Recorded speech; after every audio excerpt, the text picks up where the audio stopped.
Right, you want to get going? Yeah, let's do it. Hi, so it's Jose and Eric, That is correct, yes. great? And I had the privilege of watching your little video intro a few days ago. Oh, good. Oh, good. And I will link that in this video if people want to see the whole overview.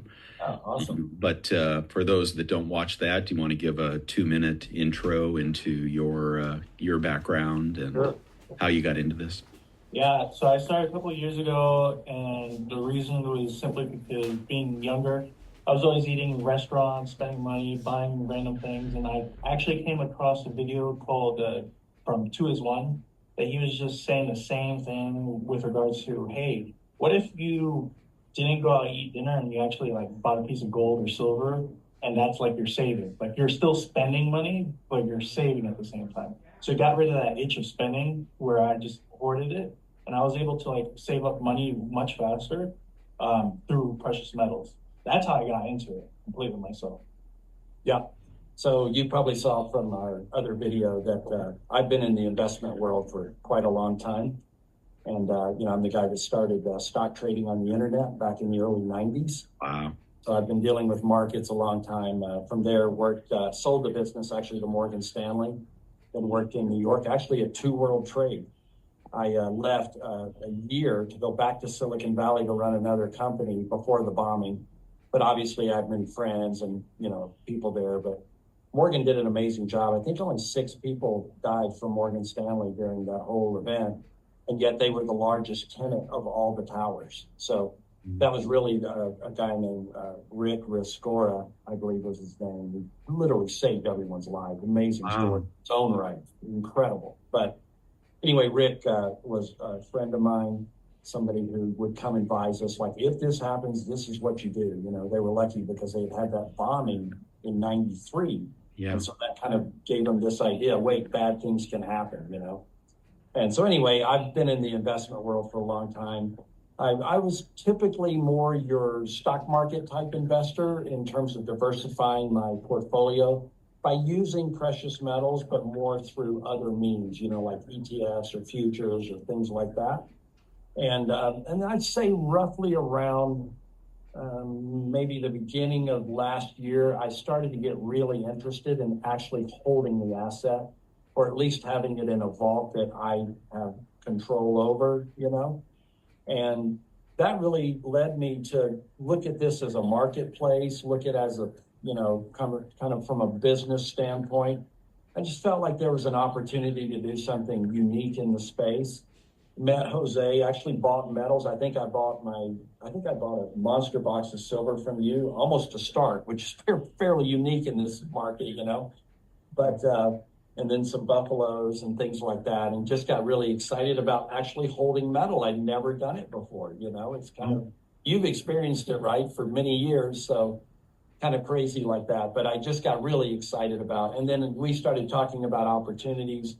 I kind of get back into a little bit of my past, thinking, what are ways we can affect the market and really change a market. My whole premise when I started Lombard back in 92 was, how can I empower the individual investor to actually take control of their own financial life?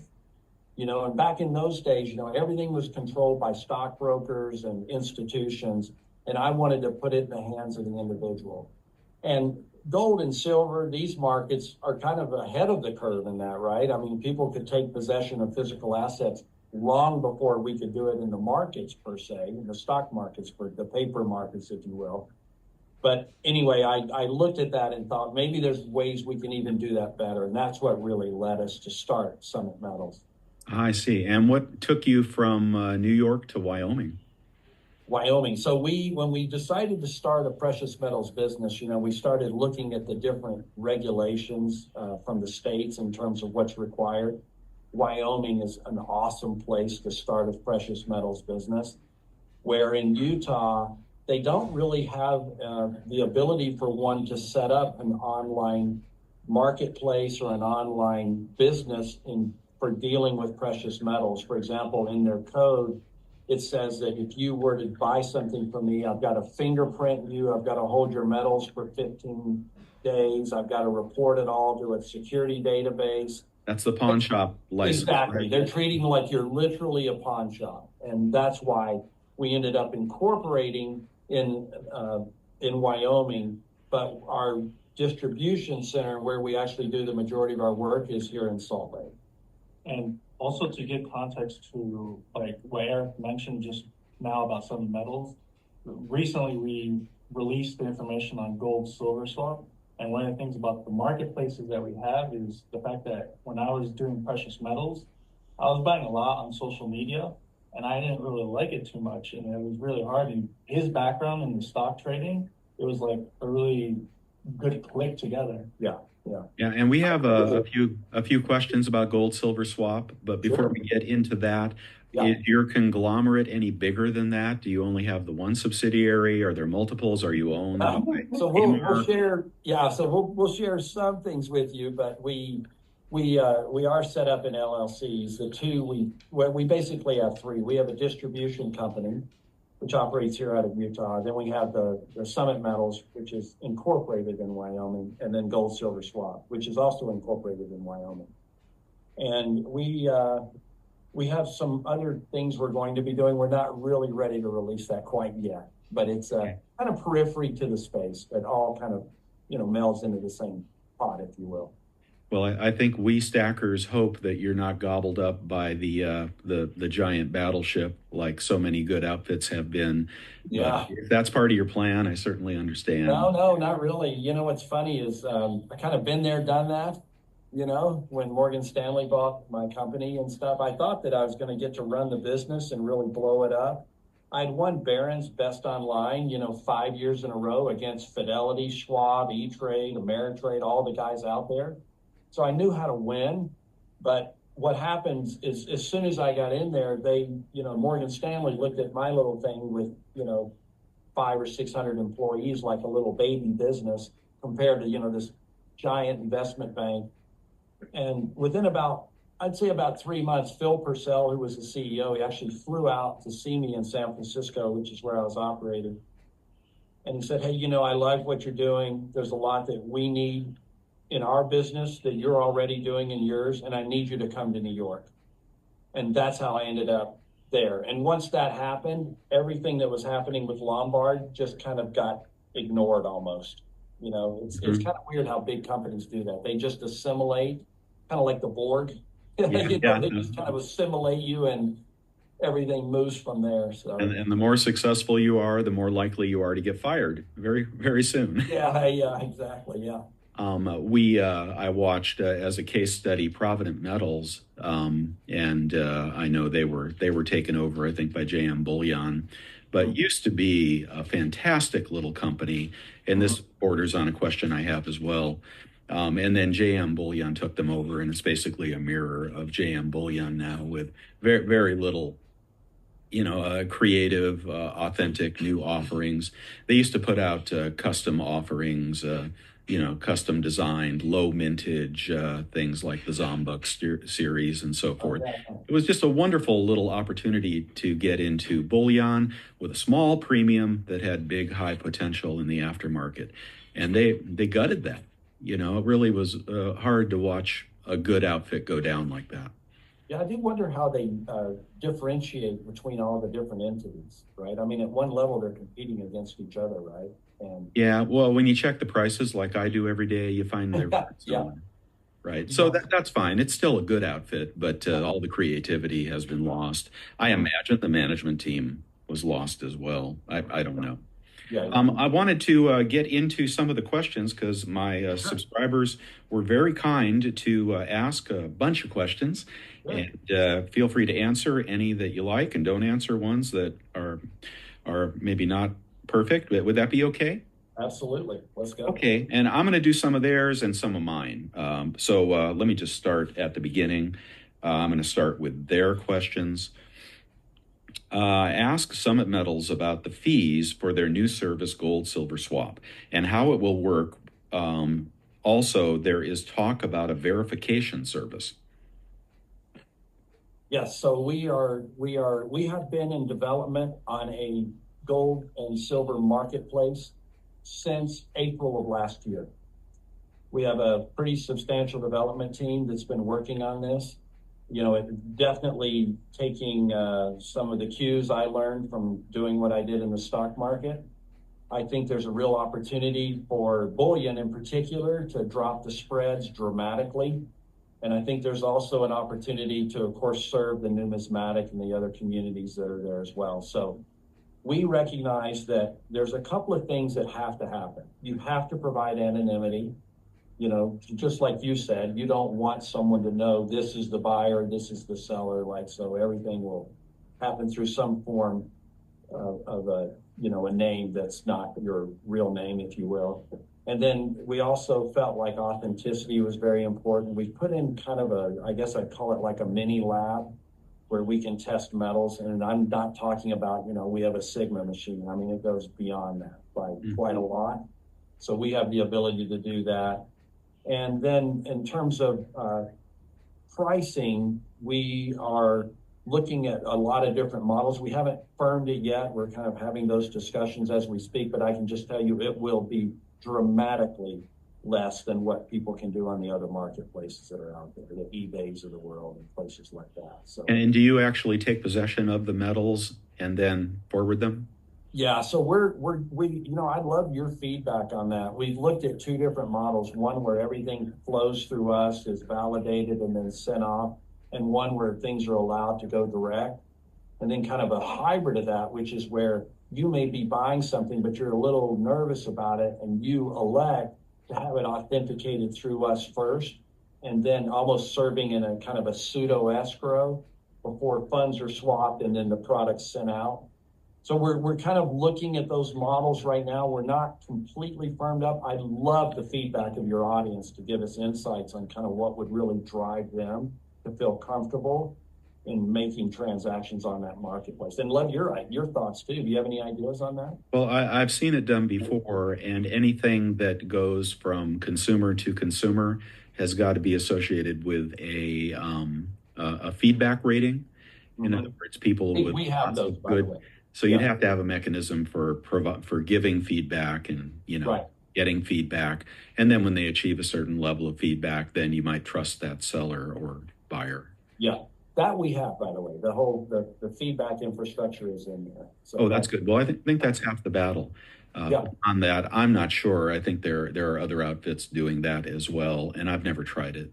You have an interesting idea, which is maybe we love brainstorming and just being very open about things. So maybe, and we view what we're doing as a community effort, right? So it's so the community is, in my mind, is who owns the product and really helps us to adjust it to answer their needs. So one way to do that is kind of like you suggested, which is kind of interesting. At the beginning, maybe things go through us until you've established trust and credibility, built your rating, and then at that point, you can go direct, things like that. So I want to look at a lot of those ideas. Yeah, I love the feedback. Okay, all right, and we could have another video on that if you'd like to dig deeper. Yeah.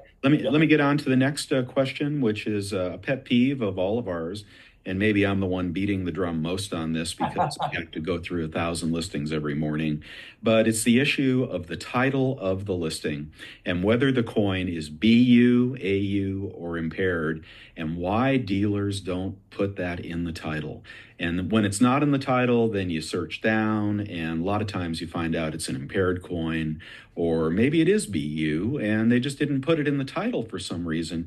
Can you help us out with that? Maybe set a new standard for putting the kind of coin in the title? I watched some of your videos kind of in preparation for this interview, and Jose and I chatted after that, and we literally went through our entire website and did what you suggest.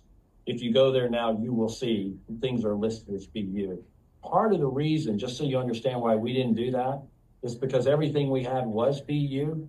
So we just weren't thinking of it as being different than BU. Does that make sense? Sure. Yeah. So now if you're talking about like an Indian or, a St. Gans or things like that, that's where, we always did call it out very specifically. But we took your advice, that of your users, and we just went ahead and changed the whole website. Now it reflects BU when it's BU on every product period. Oh, wonderful. And I know that is primarily what you sell. And there are a lot of AU coins turning up on the market at the big dealers, Right. especially in the gold category, I've noticed lately. Yeah, I when I was first starting out, I literally bought something from every dealer out there as kind of part of my own research, And I'd say of the maybe 10 products that I bought, 2 or 3 came back with issues. And it really surprised me. Whether it was milking on silver or different things in different products, I was really surprised to see that. So clearly they were buying secondhand and then flipping it back out like it was a new product. In our case, I'd say that 99.9% of the product is coming direct from the distributor via the mint right to the customer. So they're all super clean. And do you consider a milk spot to be an impaired coin? Let's say a 2025 Silver Eagle. If that is milk spotted, is that something you would take back or consider to be subpar? You want to hit that one, Jose? So when it comes from the mint, and before I even answer that question right away, the BU, with some context as to even why we didn't have BU, is the word brilliant uncirculated. Uncirculated being there. What if a coin has been circulated or touched once? Does that mean it's like uncirculated? I don't know. But when it comes to a mint giving us a coin that's actually milked, it technically hasn't been uncirculated. And by definition, it came in a tube and it was milked. It's considered BU. Yeah, so my answer to that would be, I look at it like the consumer. I try to do that with everything. And if I'm buying a new coin and somebody sends me a coin that's milked out, I'm probably going to want to send it back. So we inspect all the coins that we receive and we don't send milked coins. So if those come out in a tube, we have the refund policy, which is 100% guarantee satisfaction. A person can reach out back to us, call us, email us, doesn't really matter how, and we'll give you a shipping label, you return it back, and we send you back new ones. So totally free shipping if you want to send it back? Yeah. I think you said that before, Jose, and I'm glad to hear you say it again. And there may have been some misinformation out there about that, but glad to hear it. And just so you know, in the entire short span of our existence, we've had exactly 0 returns. Oh, okay. Yeah, so because we're shipping brand new everything. So but now, really in regard to inspecting coins, I don't think people would want you to open a sealed tube. Right. Brand new. That's why we find out after the fact when they open the tube. Yeah, I know people, stackers get upset when the tube has been opened, maybe a tube of Libertads or something more collectible, and then they wonder if they've been sorted for grading. Yeah, there's a couple of them, right? I know that was a question I'd seen where there are certain types of coins that tend to obviously spot much easier, right? Libertads, and there's a couple of the others, right? I'm trying to think of some of the Australian. It's more of the older coins, like Canadians from like 2015. No, but I mean even a new coin. There was one I remember we came across. A Krugerrand, yeah. So there are some that seem to have inherent spotting on them, and that's maybe a little bit more of a case or whatever. But in terms of the normal things that people are buying and selling, it's all really good. And do you sell slabbed graded coins? Only right now. The only ones we're doing right now are we have some of the pre-33 stuff. Yeah. Pre-30. Oh, yeah, sure, for numismatics. Yeah. Okay. Let me ask another question from the subscribers. Let's see, from Kelly O'Brien. What is their best shipping method and why? Is it cost, reliability, insurance? How do you package? How difficult has sourcing been on American-made precious metals? A lot of questions there, but how do you recommend shipping? What shipping do you recommend for a typical deal of $500 or something? FedEx, all the way. It's just really? USPS. It's just it's hard to get a hold of them when there's a problem. There's one person who maybe handles the phone calls. There's no actual representative. They're very hard to get a hold of, even if you have a representative. Whereas we have enterprise accounts with other vendors, and we have someone that we can call when there's an actual issue, a security issue, as in my package was not left there. We're able to track down that package very quickly in under a day most times. And so when it comes to insurance and everything, it's like, oh, it's lost. Okay, someone confirmed that it's lost. We can process your insurance claim right away. Whereas USPS, I don't know about many people if they've had any lost packages, but it'll show up that it's in transit and it just shows up in transit for 5 days, 10 days. And USPS doesn't even convert it to lost because somehow they don't want to admit that it's lost. And so you can't process that insurance claim because technically speaking, it's not lost. It's just in transit. Yeah, one of the things we've done, it's a little bit different, and we're actually getting ready to implement right now, is we've gone private with some carriers. So we're insuring them independent of the carrier. And that way we're able to file if there's a need, very, very quickly. Yeah, I don't think USPS even insures coins. I think we are about to be insuring USPS very, very soon. Literally today. Well, we've always insured it. Yeah. That has always been insured. What the thing that we are trying to promote is a safety and making sure people's hearts do not sink that their package is going to get lost. Our FedEx is $9.99, and it's the same price as USPS Priority, which is $9.99. So why would you want to choose USPS Priority when you could get FedEx and get your things in 2 days? Yeah, exactly. So are you charging for shipping? No, it's free shipping. And if you want to upgrade to FedEx, we offer it to you for $9.99. It's shipping after 300 USD. 300. Okay. Okay, great.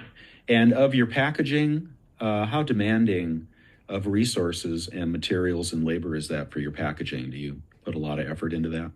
Yeah, well, yeah. Yeah, we do. Of course, it's the way we do it, just kind of open the kimono a little bit. So we have one person that pulls metals out of the vault that fulfills the orders. We put those in a tray with their name.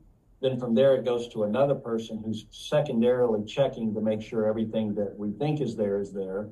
And then that person begins the packing process. So everything is double packed. We had a while back, we had someone who came to us and said they received something. I think it was just like a single coin in a package, and they could hear it, which we don't like. So we actually changed our policy relative to that. Now we're even doubling those, so it's completely quiet and much more even protected than before. We received feedback from individuals to improve our packaging process because like that noise, like at one point we were saying FedEx, and we were putting the coins in our FedEx packages, but it was rattling. So we double package inside the actual aspect, and now it doesn't even wrinkle at all. Oh, good. I know we had that question as well. Why don't you pack it, okay. more firmly? So we appreciate that feedback. That's something we absolutely reacted to. Yeah. Yeah, for sure. I've received packages and was sure that I was missing a coin before. Yeah. I forget who the carrier was, but they had actually videotaped the packaging of the coins I got, and it turned out I threw the coin away, a massive amount of paper in there, and I threw the coin away in the paper.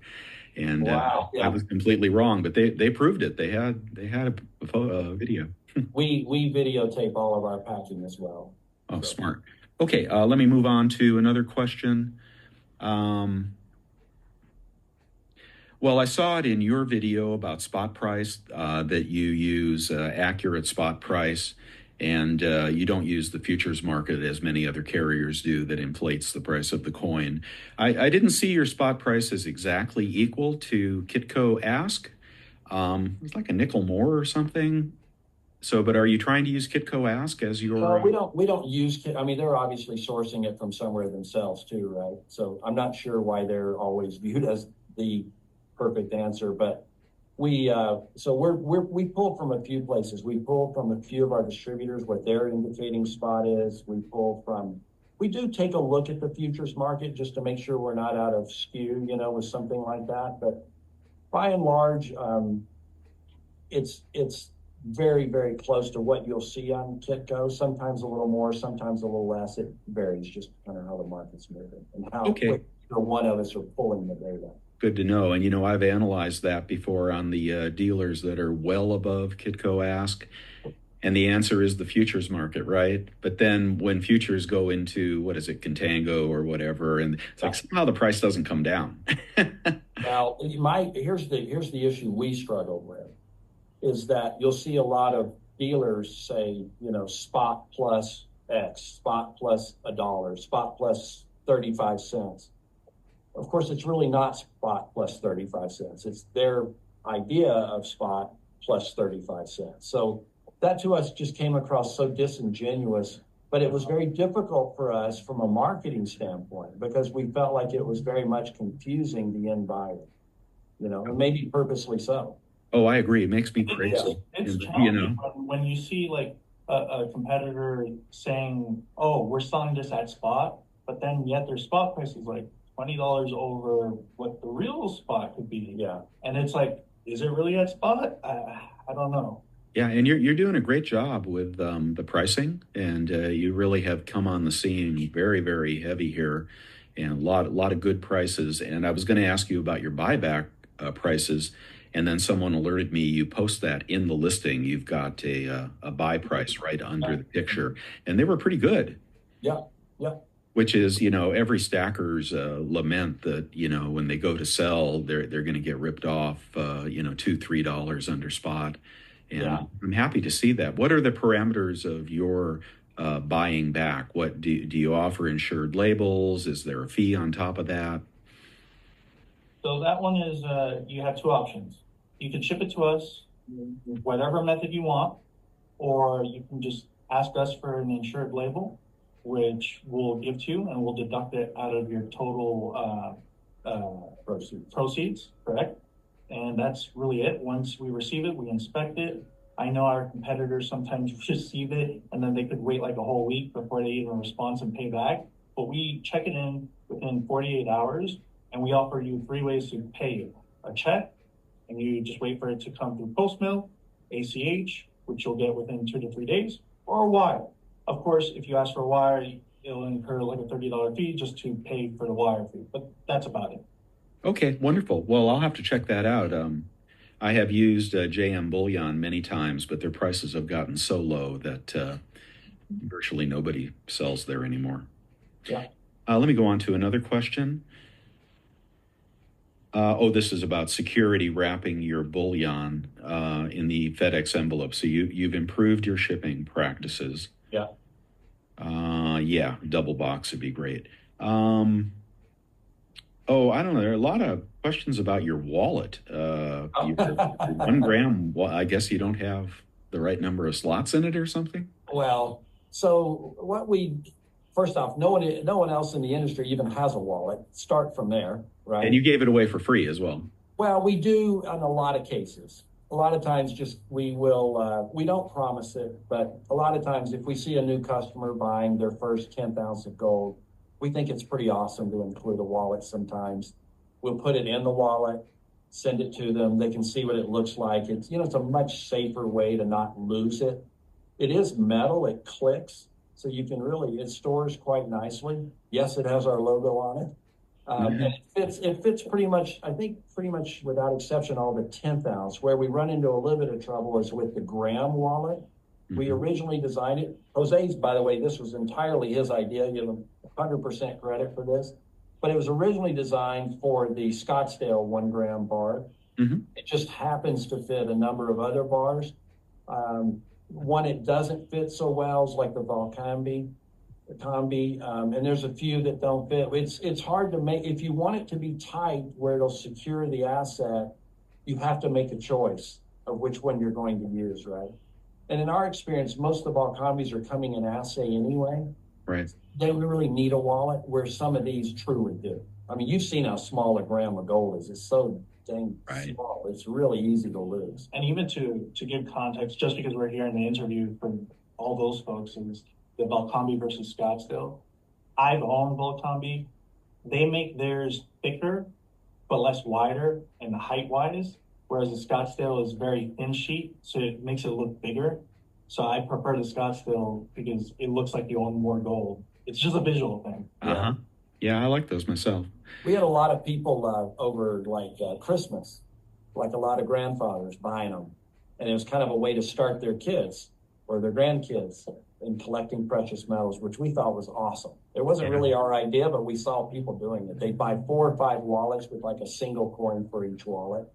Yeah, I remember, I think I put it in a video when I was a kid. I would go to Knott's Berry Farm in Buena Mm. Park and mine for gold, you may Oh, recall. yeah, And right, yeah. anybody who did that still has the little vial of gold that they that they mined.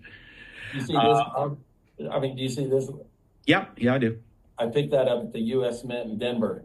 It's that same kind of the gold leaf, you know? Uh-huh. Oh, is that the fake? Yeah, yeah. I don't Yeah, know what it is exactly in there, but yeah. I yeah. was up at the Julian gold mine, which has been out of existence for 50 years. But yeah, they sell those little things for like $10, and it's like Yeah. Yeah, a I think this was molecule of $5. gold. Yeah. Yeah, yeah. It's Yeah. cool. All right, here's a hard one for you. Do you have any predictions on the price of metals, say in the year in 2025? Anything that you think? Well, so uh, I'm always reluctant to tell you where something's going to be tomorrow, much less a year from now. But what I do pay attention to, just from an economic standpoint, and you're incredibly adept at, monitoring these things when you start your videos, and kudos to you. It's really well done. But I kind of ask myself, do I think inflation's going down? No. Do I think interest rates are going down? No. Do I think there's a recession risk? Yes. Do I think central banks are going to continue to purchase? Yes. Do I think there's going to be more geopolitical, like uncertainty in the world, wars, famine, pestilence, disasters like in LA, or hurricanes, all those things? Do I think the currency is going to continue to debase, right? Like those kind of questions. And then you've got the supply issues and things like that. It's just,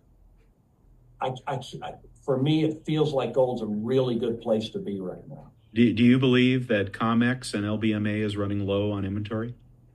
I struggle with that. I see all the videos. I see the guys saying, Comex is out of silver. It'll be 3,000 tomorrow at noon. Stuff like that, which I think is just, hideously bad.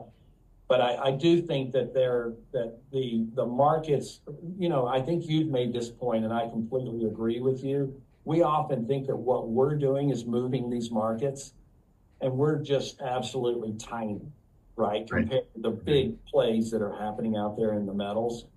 So I just feel, I kind of trust the markets that they're going to be able to deliver. And quite frankly, with supply and demand, in the event that they can't, the price is going to shoot up because ultimately they have to deliver. Yeah. So Yeah, it's I kind of tend to where I agree. see. And industrial demand is a big driver of silver. Oh, for sure. And the videos talking about lack of retail demand, I completely understand. People are broke, but Yeah. we're not really driving the price at the moment. Yeah, we actually shot a video yesterday on silver. And so I was doing a little bit more of my own research, just trying to understand it better, and this idea that it's the most conductive metal, the most reflective metal. I mean, it is truly an amazing metal. And I think it gets downplayed just because it's so much less expensive than gold, right? But it has its own unique and far more industrialized use cases than exists with gold. But still, it's I don't know why it tends to get bad mouthed in markets and stuff. I don't know. Maybe you have a better idea why that is, but I just find it interesting. Yeah. Well, they're only touching one part of the elephant, so to speak. Mm. But I remember when I started pouring silver into poured silver bars and such, you Yeah. develop a love for the metal that is well beyond, what you get by just looking at a bar. So, and then making creations out of it.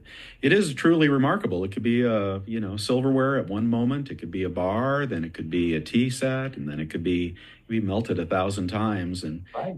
I Yeah. often imagine the silver we're holding today, could have been held by, the Incas hundreds of years ago.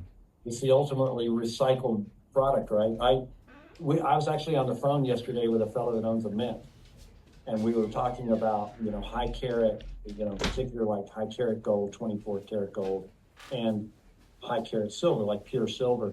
And I said, do you find working with gold when you're minting much harder because it's such a softer metal? And he goes, you know what, Eric? A lot of people don't know this, but when we're working with pure silver, it's softer than the gold. Mm-hmm. Have you ever heard that? I'd never heard that before, but I thought that was really interesting.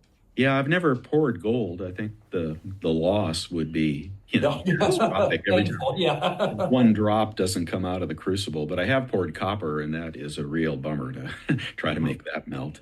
Yeah. Let's see. Let's get you another question here. We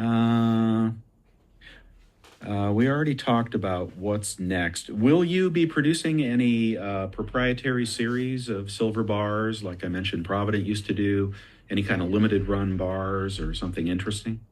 I think it's in our future. I think I may have alluded to the fact I was on the phone with a guy that runs a mint yesterday. So we're looking at some really interesting ideas in that space. It's how do you make it really unique and valuable? Part of the reason on our website you don't see 5 million products right now, we could get them, we could inventory them, we could do all that. For me, I kind of look at it like, what would I do if I were you? And I know you and I are somewhat aligned just from watching your videos. And I don't know if you know this, but I sent you an email many, many months ago before I was even starting this process. And you were one of the very first people I reached out to, and I can't remember what it was, but it's probably something about a price here or there or something going on. And you were incredibly gracious, responding directly to me. And so thank you from way back when. But no problem. Yeah. But because I try to look at things through the eyes of the user, I kind of think to myself, should they be buying slabbed buffaloes? Should they be buying slabbed? In my opinion, to your point, when you go to sell those things, you often get exactly what the metal's worth, so you can lose a lot of money. We try to really focus on the products that we would buy ourselves. And so when you talk about going to a private mint, I start looking at it that same way. Like, what can I create that actually can have staying power such that the person choosing to invest in it is going to not just get their money back, but maybe even some more. So things you mentioned, limited run, design, there's a lot of factors that go into that, but doing it really, really right is hard. Yeah, and I'm not talking about proof coins. I really don't believe in spending double spot and hoping to sell it to someone else for triple spot. Yeah. My best flips, if you will, or resales have been just bullion that, is maybe a couple dollars, over what you would pay, and then down the road, because they only made, 7,000 or something, then maybe you sell it for a good price.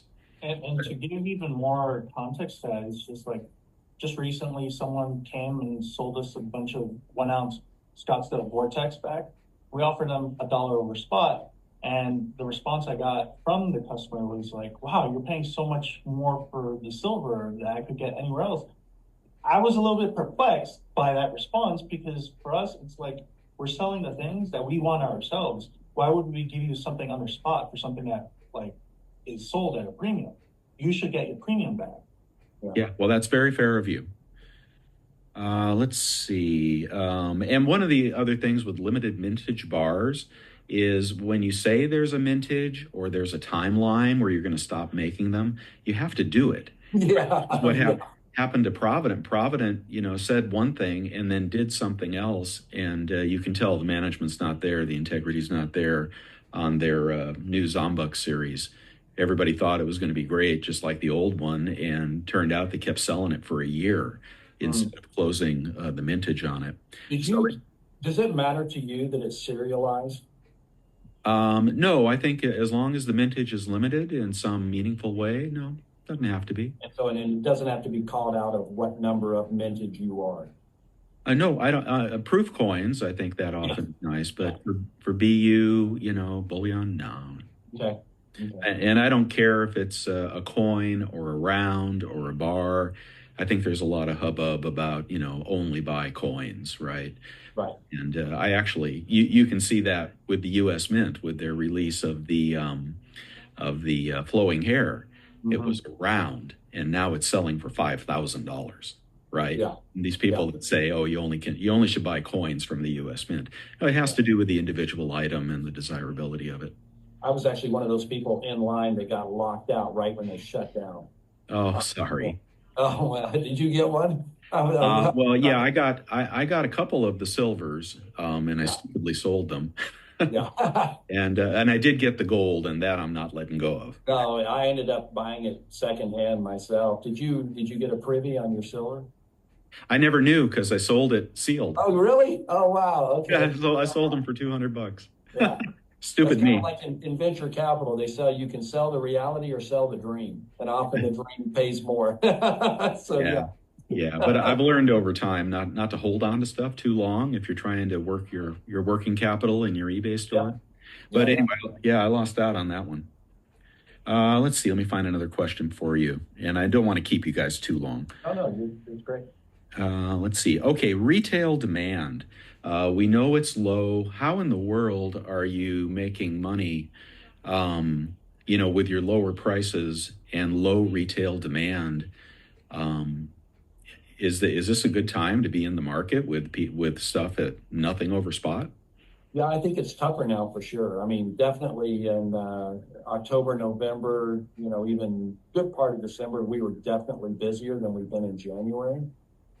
But it's funny, I'd say last week for us was actually a very good week, and this week's been probably average, a little bit below average, I would say. So it's definitely fluctuating. I'm personally thinking the whole Trump thing, the inauguration, that kind of stuff coming online is going to cause people to wonder what's going to happen, right? So I think that's freezing a little bit. Of course, the fact that gold keeps going so high is pricing a lot of people out of the market. We definitely sell a lot of fractional, and yeah, we have a lot of staying power, fortunately. We're investing very heavily into the business. And for us, it's not all about profit right now. It's more about building really long-term lasting relationships with our customers. Do you think you have an advantage because you're brand new? And I surmised that the older dealers are stuck with a lot of higher price stuff or stuff that won't sell. Does that give you a first mover advantage because you just kind of bought everything recently? I don't know that I would say that. I mean, we maybe from my background a little bit. I mean, we're hedged on all of our metals anyway, so we're not so How are you? up or down, yeah, by whether the markets go. But I would say the bigger issue they have is just they've got a lot of inherently oversized infrastructure for when the market turns. Those are the places you usually really get hammered in business, right? They've just got a lot more people, a lot more space, a lot more all of those kind of things that really affect them, I think, more than, for example, their inventory of a particular metal. Yeah. They could flip that off to a distributor or somebody else pretty easily if they really felt that was an issue. Okay, here's a great question from ampersand ZZYZX RDF. I'm going to read it. Are you willing to box precious metal orders and send the orders as an aggregate once the boxed items meet the shipping address state's sales tax exemption? Smaller bullion coin shop dealers often do this. So he's looking at aggregating multiple orders for both sales tax purposes and maybe to save on shipping as well. So I have seen that done quite often in the Facebook groups and even some of the Reddit groups, things like that. I actually think it's a great idea. Do we do it right now? No. Yeah, hard to do. We're going to take a hard look at it because, I mean, we have the vaulting space to do it. We're a little different, I think, too, than a lot of the precious metals. We have an entire team of engineers on our team, software engineers. Mm.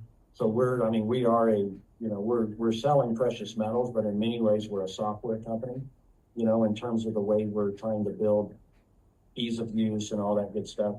So it's not something Jose and I have really even talked about, but it's something we could do. I think we need to investigate. What's your thought on it? Do you think it makes sense? Well, I wouldn't want it because if I'm leaving my metals with you, I'm incurring risk. Mm-hmm. So there's a third-party risk involved in waiting, 3 months to. I'd rather save up my money. Yeah. But I have incredibly high sales tax rules in California, so I'm a victim of that. What's that $2,000 number, right? I mean, so what if you had $1,500 and next month you're going to have another $600? Would you want to wait, or would you still want to ship? Personally, I wouldn't do it, but I think a lot of small guys that want to buy a gram of gold or, you know, a few eagles, they might like that. Then you're not risking that much. Right. Um, Right. but yeah, I fight the sales tax rules all the time, and it causes me to make big mistakes because you know, whenever you make big orders, that's when you lose big. I do that at the end of the year with things in like a stock portfolio when I know the tax man's coming after, you know, December 31st. Yeah. Yeah. Let's see what else we got here. They want to know how big you are, how many employees, your corporate vision. They want you to improve your product descriptions. This is from Mr. Strong Wrench. I think that was But how big are you? made that change to the BU stuff. So I'm not going to disclose our full size, but we have a team of people who are working in the what do we call it? The Cooper heads up, the team that's working all of our kind of marketing efforts, social media efforts. We have a team of engineers. We have people. Shipping department. We have people that help ship. We have a management team. And then we have another software group that's entirely focused just on the gold, silver swap stuff right now. So that's kind of what I'll tell you, kind of where we are right now. But our goal is to stay lean and mean, though. I mean, we really want to build a lasting business. I've done it many times before, so I have a pretty good idea how to do it. And we're very much on track with where we hope to be right now. In fact, we're way ahead. And SWRB9CR wants to know, where do you source your metals from? Yeah, so we use and we have a lot of relationships direct with mints, and then on the ones where we do not, we buy through distributors. Okay, and not the U.S. Mint though, right? You're not an authorized reseller there. No, not yet. We are in line though to be a distributor on some of their products here coming up pretty soon. Oh, wonderful! I know that's a heavy lift as well.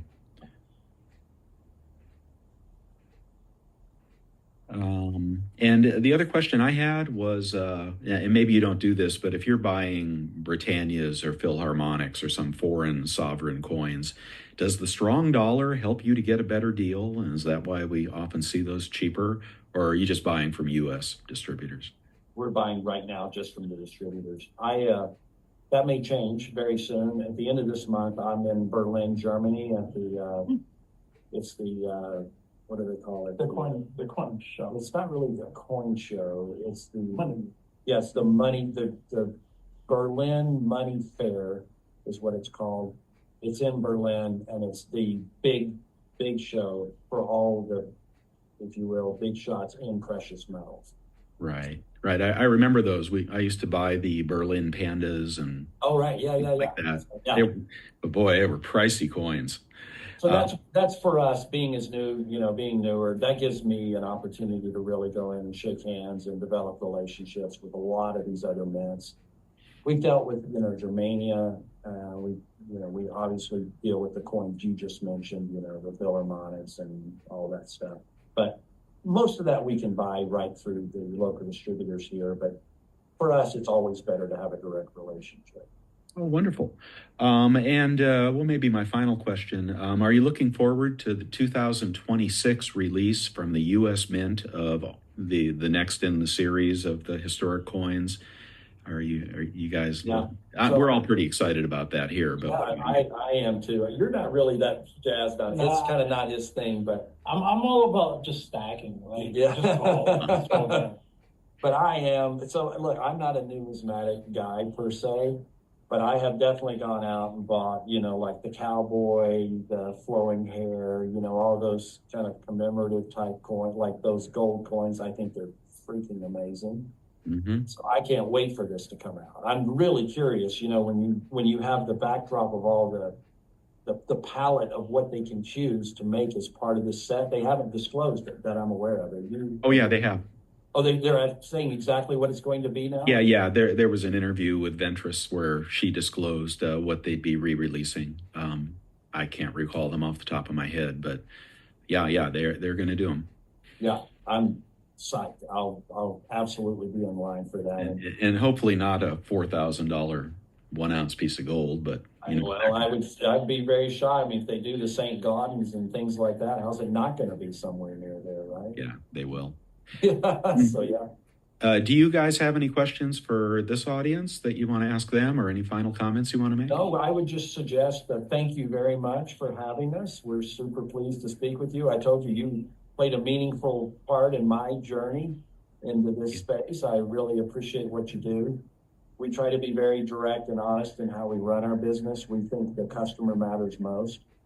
And we value those opportunities we have to speak with them and deal with them. We don't see that as a nuisance or something, tiring. We see it as an opportunity. We are really excited to hear what your people might suggest. Again, in terms of that community of different ideas and thoughts that we can, kind of employ to make their experience better, not just with us, but with the industry at large. Ideas, kind of like what you were talking about with aggregating and some of the other things, all those kind of ideas, please shoot them our way. We're very, very interested in hearing all those things. Wonderful. And I appreciate hearing from you when I have overlooked something that's cheaper that you're offering. It is hard what I do. I don't hit 100%, but I don't know how you do it, quite frankly. Yeah, but that's amazing. You get up very early in the morning. I know that. I sure do. Yeah. Yeah. But you get a feel for it over time. So, but if I miss you and something is, significantly cheaper than something I've pointed out, continue to point that out to me. I do appreciate it. We will do it. Sure. Thank you so much. Yeah. Keep up the great work and welcome to the community. Really nice talking to you. Thank you. Thank you to your audience. Take care. Appreciate it. Okay. Bye for now. Bye.